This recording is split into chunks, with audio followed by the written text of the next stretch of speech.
this morning on last night's partial derailment of a Long Island Railroad train carrying hundreds of passengers. 2 cars came off the tracks at Jamaica Station, and moments ago, MTA officials releasing new details about that accident. CBS 2's Jenna DeAngelis live at the station with more. Jenna?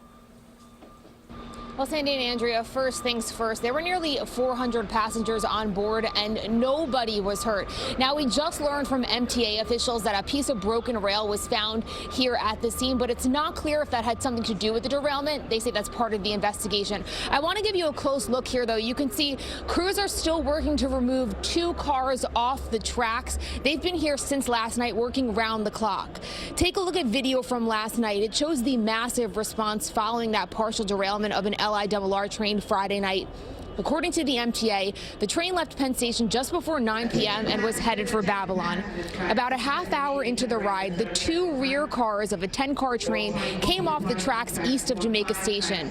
Evacuation of passengers began around 11:15. First responders handed out water to passengers and worked to get those on the derailed cars safely onto the cars on the tracks. Now, eventually a relief train came to pick up passengers and finish the trip, which happened just before midnight. We did speak to commuters who said they were frustrated with what they say was a lack of communication from the LIRR. Officials here explained why it took 2 hours to evacuate. So when you have an incident like that, there's a couple of things. You have to de-energize power. In a place like Jamaica, that's a very complicated exercise. We have to get managers to the scene. We have to get first responders to the scene. We have to secure the scene, make sure everyone on board is safe. We have to determine what is the best means to get the customers off.